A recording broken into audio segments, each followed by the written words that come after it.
Hey there, everybody. The moon is full, and this mop on top of my head is slowly morphing into a wear mullet, which means, yes, it's time for another talking time lapse video with me, your good buddy, Josh Davenport.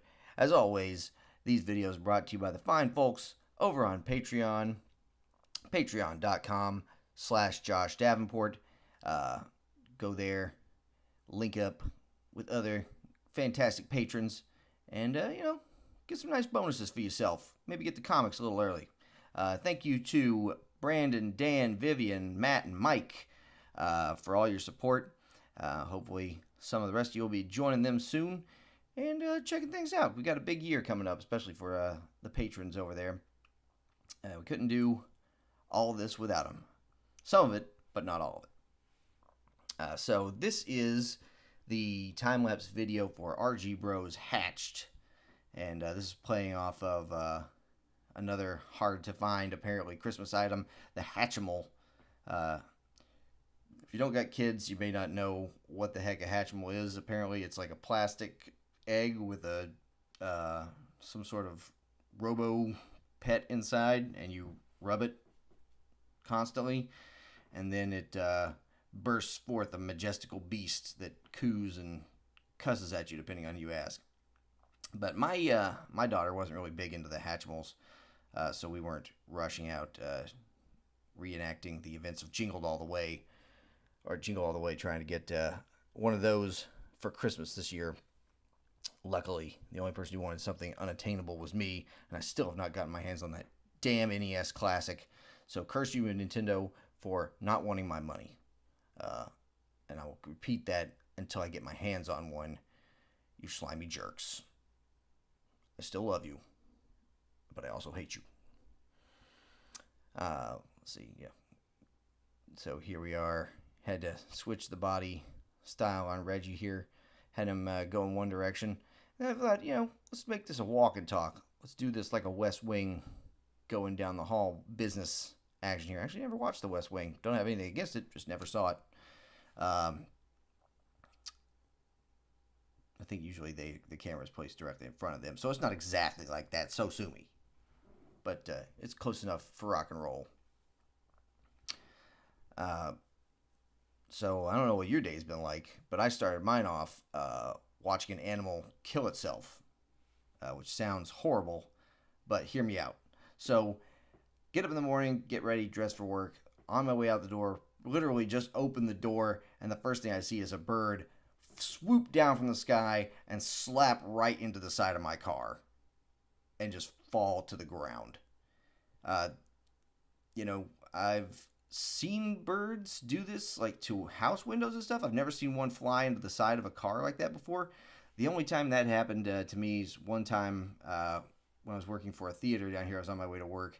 I was driving on an underpass, and a pigeon, I think, was dead when it hit my car, but it just kind of dropped straight down in front of my vehicle from underneath this bridge, and I'm pretty sure it was just up there and just had an aneurysm or something, and then fell, and it was like nothing I could do. I was just like, oh god, whoosh, and then smack, dead bird. So anyway, this morning I opened the door, smack, bird hits the side of the car, and it's not really dead. Like I looked down and the bird's like stared up at the sky on its back. It's breathing kind of weird. I was like, what the heck's going on? And then like another bird swoops in closely afterward, and this must have been like his buddy or something, because I don't know, the same type of bird, could have been significant other. Either way, this one was kind of a jackass because it just kind of landed there. It looked down at its friend, then it looked up at me, and it looked down at his friend, who was still like breathing and like just going like, ugh, and it looked up at me, and then it was just out of there. It was like, I got warrants, buddy. I'm sorry. I'm not sticking around for this. I can't be connected to any manslaughter charges or whatever the heck's going on here. Who knows? Maybe they were up in a tree and his friend was like, dude, that's one of those weird sideways ponds. You should just dive right in there, see if you can get yourself a fish. I bet that's what happened. It was probably involuntary bird slaughter or something. I don't know. But I think the cops should be looking for that other bird. That's all I'm trying to say. I don't have any video. When I got home today, the bird was not there anymore. I didn't take that car. I took the other crappier car that we have to work. When I came back home, bird was gone. I asked Kim, my wife, I was like, so was that bird there when you came out? Because I, was standing at the door when it happened. I was like, oh, God. And then she's like, what happened? I told her about the bird thing. Anyway, it was not there anymore. So either he was just stunned and he got up and left, or one of the neighborhood cats got a free lunch. Circle of life. I hate it for him. I hate to see bad stuff happen to animals at any point. But sometimes it's just like, what are you going to do? There's nothing I could do for that bird at that point that I know of. But that was a crazy way to start the day today. Anyways, we're drawing here. We got Gilbert's 3 goofy teeth. We're in the inking process. We're deep in it. Deep in frame 2. Here. In pursuit of finishing this comic up. Other stuff that's going on. Rewatched the original Star Wars trilogy the other night. Not intending to do so. My wife and my daughter were downstairs. I was up here, I think, drawing a comic before dinner. And I went down there and they just happened to be watching, the first Star Wars. And so I was like, hey, why don't we finish this up, while we eat upstairs? So we came upstairs, we ate, we watched it, and then it was over. And Kim was like, why don't we just, let's just start the second one. Why not? So then we put in Empire, went all the way through that. And then when that was over, she was like, we got to finish this up. Let's just wrap up this trilogy. And I was like, all right, I'm fine with that. And so we spent, close to 6 hours or so watching Star Wars movies, which is never a waste of a day. I don't know where you live or how you feel about it, but I enjoy it every single time. And so, having seen Rogue One recently, and then going back through all of those, like I've drawn 2 Star Wars comics in the past 2 weeks. I can't say there's going to be a ton more of those coming up. There'll definitely be more Star Wars comics because I like going back to that every once in a while because I love the Star Wars. But I'm going to try and avoid it just for a little bit. Here we go. We got another snake. I think this is the second comic I've drawn where somebody gets bitten on the arm by a snake. The first one was about animals wearing pants. And then now we have this one. And hopefully there will be many more to come. Anytime I'm hurting for ideas, I'm just going to be like, snake bites somebody. Perfect punchline. I'm going to try and work that into something it has no business being in. Just keep an eye out. Keep an eye out and watch for the next snake bite comic. It's coming. Let's see here. Yeah, here's more of that weird perspective stuff. Again, I'm working on it, folks. I was talking to a friend of mine the other day because, and I know I've mentioned this on here, starting year 4 of the comic, and I posted it in the blog post. I was like, yeah, go back, look at the first one and see, where this thing started. And he had gone back and looked at it. He's like, man, I just, had been looking at your comic regularly since it came out. And so the change was so gradual. Like, he apparently just thought I drew in the same way. So going back and seeing just how different that first comic was kind of mind-blowing for him. It's still a little mind-blowing for me, going back and looking at it too.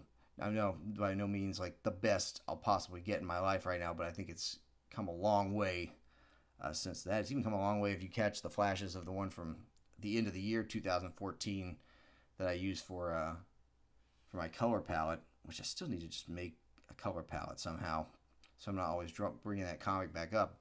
But things have changed drastically since then. There's far fewer T-Rexes in every panel. Yeah. So, still working on it. Trying to do more perspective stuff. So we got this hallway scene. I tried to make more doors. And it's like the interior of these guys' house just kind of morphs to my whim. There's certain rooms that are semi-regular, like the TV room with the big green ugly couch. Usually doesn't change a whole lot. I've been trying to keep the kitchen fairly uniform, but I don't know if I'm succeeding in that. But we'll see. Sometimes I wish I had more time to put things on the walls, some posters, or like family portraits, weird things like that. For the time being, I'm going to settle for the, just like wallpaper hashes and things like that to fill out. Because, one, I don't want to make the backgrounds like super busy. I'd like them to be more detailed, but, again, sometimes you're hurting for time and you're trying to just get the joke across, which is the main thing, and making the comic good. And the background, while important, is not as important as some of the other things. So, I'm doing my darndest to make it right for you folks. That's all I'm trying to say, is that you mean so darn much to me. So, most of the house right now, besides me, is asleep. It's not that late. I think it's like 11 o'clock around here, but kids got to be at school tomorrow. So everybody's tucked in. And before going to sleep tonight, my daughter was watching some of the real Ghostbusters cartoon because she's awesome. And two of the ones that I remembered vividly from my childhood were on there. One of them we were watching was the one with the Boogeyman, which I remember being terrified of as a kid. Not as scary now, going back to it as an adult. There's still some creepy business in there. But I think the fact that I was really scared of gremlins when I was a kid was an issue, because the Boogeyman there looks like a mixture between like a gremlin and Michael Jackson or something weird like that. But it has this weird like 80s rocker mullet. And it has satyr legs. So probably gremlins, Michael Jackson, and the devil. Like if they all had a baby together, that's what the Boogeyman from the real Ghostbusters looks like. But I know when I was a kid, like, man, that freaked me out. But yeah, I watched that episode. And, that show, certain episodes of it still really hold up. Maybe that's just nostalgia talking, but I love the hell out of it. The other one that was on there was one about the Sandman.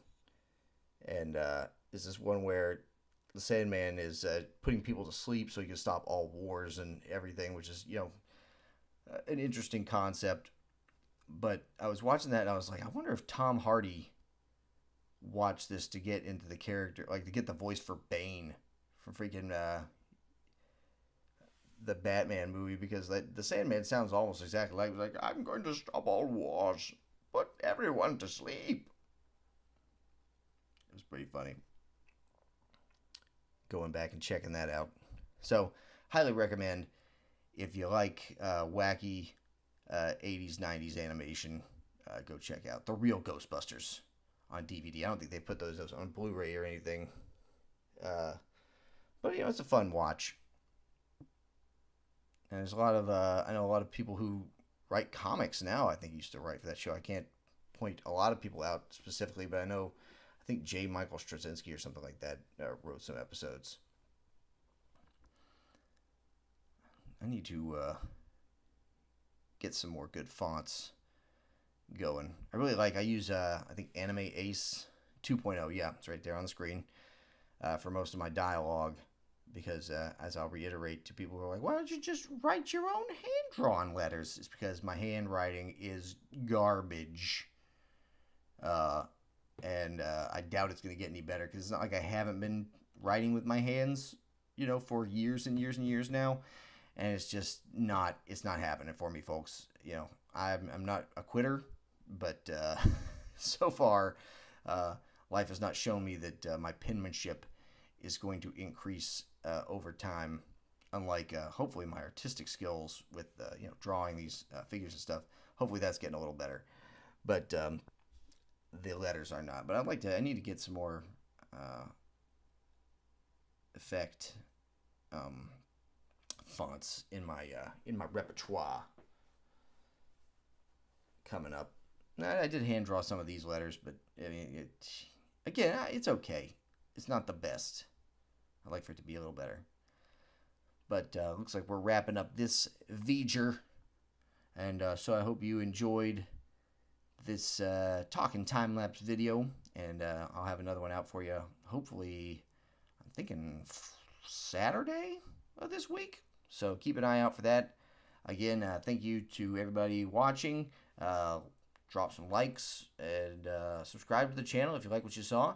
And leave a comment about anything at all. Whatever. I like to respond to people, so check it out. And I'll catch you guys probably Saturday. Later.